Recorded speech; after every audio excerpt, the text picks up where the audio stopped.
Let's get started with our first news. Conor McGregor has once again stirred the pot, this time by publicly calling out Michael Chandler, and Chandler didn't hesitate to respond. Despite Chandler's recent TKO loss to Paddy Pimblett, McGregor seems unbothered by that outcome and is still very much interested in making that fight happen. The Irish superstar took to X, formerly Twitter, yesterday and reignited talks of a potential return. McGregor posted about WrestleMania 41, seemingly hinting at the type of massive stadium-sized event he wants to be a part of. Alongside the WrestleMania logo, McGregor wrote, "I'll only come back to a stadium." That alone was enough to spark rumors, but it didn't stop there. He then dropped a second post that directly named his long-teased opponent, Michael Chandler. In a short but powerful message, Conor wrote, "Iron Mike Chandler, unfinished business." Those words sent the MMA community into a frenzy. After months of silence, McGregor is signaling that he's ready to return, and he still wants Chandler to be the one standing across from him in the octagon. Michael Chandler was quick to fire back. Just hours later, he responded with a photo of himself, accompanied by the same words,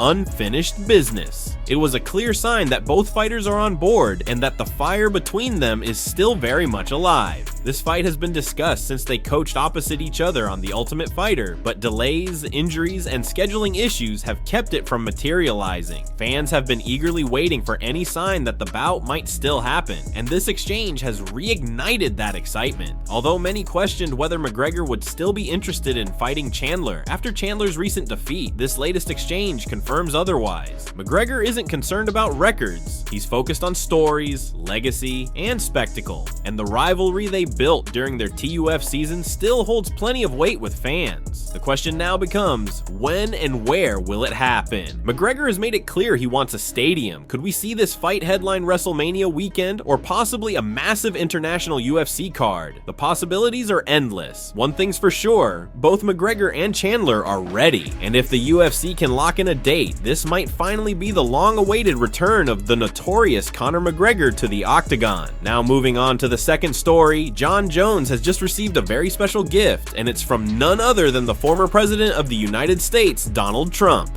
The current UFC heavyweight champion took to social media this week to share the news and his excitement after receiving a challenge coin from Trump himself. Challenge coins are traditionally given to honor, recognize, or commemorate service, accomplishments, or affiliation, particularly within the military and political spheres. For Jon Jones, this was not just a symbolic token, it was something he described as a great honor. Jones posted a video of himself at home in Albuquerque, New Mexico, soaking in the stunning landscape. "Oh, I love the skies of Albuquerque, New Mexico," he said with admiration. "Some of the most beautiful skies, beautiful views." The heavyweight champ then transitioned from the scenery to something he found just as special, a gesture of recognition from someone he clearly respects. Speaking on the gift, Jones said, "Speaking about beauty, I wanted to give a shout out to the 45th and 47th President of the United States, Mr. Donald Trump, for giving me this beautiful challenge coin." He didn't hold back in expressing how much the moment meant to him. Jones continued, "I've had the privilege to meet some pretty amazing American people, and I've gotten coins from some of our country's best, but this one tops them all." He emphasized that this wasn't just another collectible or souvenir. This coin came directly from the president himself, addressed to his own mailbox. He finished with a heartfelt thank you, saying, "Great honor. Thank you for this beautiful gift. It will be mounted." Clearly, this isn't something Jon plans to stash away in a drawer. It's going to be displayed proudly, likely alongside his many trophies and career achievements. The exchange has already sparked plenty of conversation online. Fans are divided, as they often are when politics enter the mix, but one thing that can't be denied is the mutual respect between Jon Jones and Donald Trump. Trump has previously attended UFC events and shown support for fighters like Jones, Colby Covington, and Jorge Masvidal. This latest gesture seems to reinforce the connection between the former president and some of the sport's biggest names.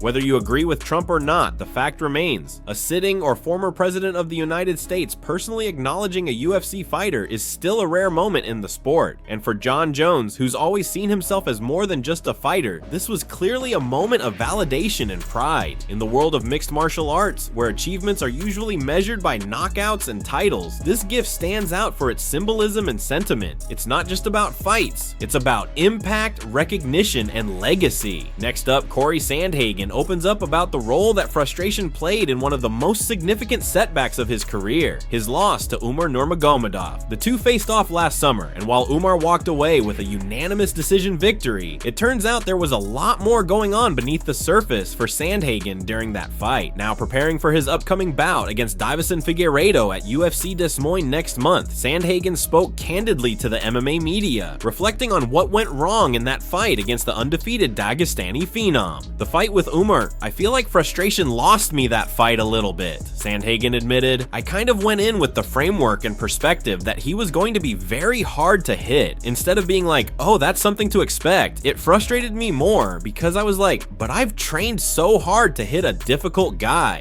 And since it still wasn't working, it made me frustrated. It spiraled from there. That emotional spiral, according to Sandhagen, is what prevented him from executing the kind of clean, patient, and tactical performance fans have come to expect from him. He confessed that he strayed from his natural fighting style, which cost him dearly. Anytime you get away from your true natural way of winning, things usually don't go well against the top guys in the world, he explained. I think I kind of overcorrected in that fight. Sandhagen broke down the technical aspects as well. I knew the point scoring was going to be close. I know that if anyone takes me down in the world, I can stand up. I'm confident in that. So I knew that would kind of cancel each other out. I thought the fight would be decided by who landed the more significant shots. But in hindsight, he knows he should have trusted his instincts. I should have just run my normal game plan. I play good martial arts, wait for them to make a mistake, and then jump on them, instead of doing half-good martial arts and forcing things that weren't there, he admitted. Forcing things that aren't there against good guys just doesn't work. Still reflecting on the loss, Sandhagen added, frustration kind of lost me that one. I'm still kind of kicking myself in the butt because when I watch it back, even though it was scored 4 rounds to 1, all the rounds were really close. If I could have just done a couple things differently, I would have won. He concluded with a brutally honest self-assessment. That's kind of been the story of my career. I'm really good at almost winning fights. So now I've got to figure out how to win those close rounds. That's what I've been working on. As Cory prepares to face Figueiredo, it's clear that the lessons from his past are still driving him forward. Now let's move on to a major development in the middleweight division. Dricus Du Plessis is reportedly out for up to 6 months due to a serious shin injury. According to multiple sources, including a recent interview with Caio Borralho, the reigning UFC Middleweight Champion may have suffered a broken shin bone that could sideline him from competition until late this year. While the UFC has yet to confirm the news officially, the rumor mill has been spinning ever since Caio dropped this bombshell during a recent media interaction. Speaking to reporters, Caio said, I heard from someone very close to Du Plessis' camp that it's a serious injury, something like a broken shin. I don't know the exact details, but it sounds like he'll be out for about 6 months. That definitely opens the door for the UFC to consider an interim title. Caio Borralho has recently been vocal about wanting to step up to the next level, and he's made it clear that he's not just looking for any fight, he wants one that comes with real stakes. I'm waiting for that opportunity, he continued, and I want to be clear, but this fight, whether it's against Khamzat Chimaev or anyone else, will only happen if it's for an interim belt. I'm not stepping in just for another payday, I'm here to chase gold. Du Plessis has been riding a massive wave of momentum in recent years, capturing the middleweight title and racking up impressive wins over elite names in the division. But if this injury news is true, it could seriously shake up the middleweight title picture. Fans had been hoping for a possible matchup between Du Plessis and Chimaev, a potential blockbuster fight between two rising stars. However, if Du Plessis is truly out for the next 6 months, the UFC may have no choice but to introduce an interim belt to keep the division moving.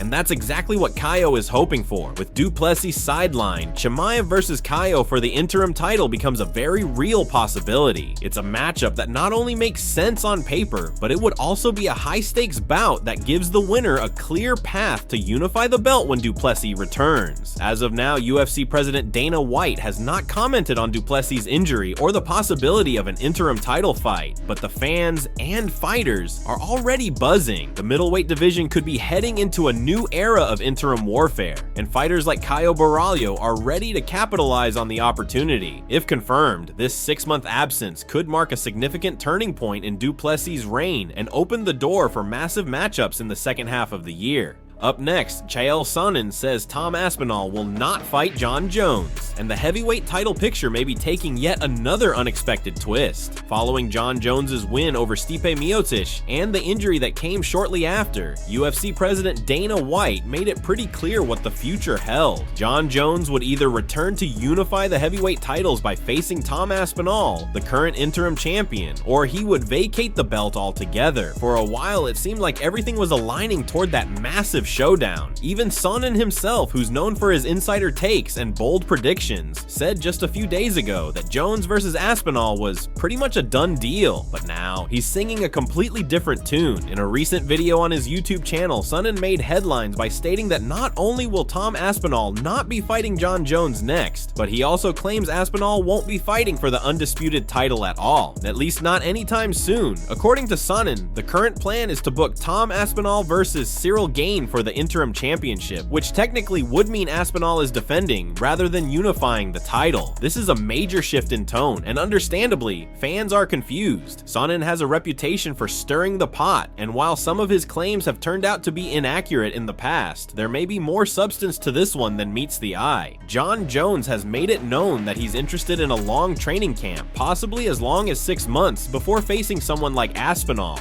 a young, explosive fighter who's currently in his prime. If that timeline holds, we're looking at a potential return around late October, and that's assuming everything goes perfectly with rehab and training. For Aspenol, that would mean sitting on the sidelines for over a year and 3 months since his last fight, a 15-month layoff. That's not ideal for any elite level athlete, especially one who's just starting to build momentum as interim champion. It's very possible that the UFC is considering letting Aspenol defend the interim belt against someone else, while Jon continues to recover.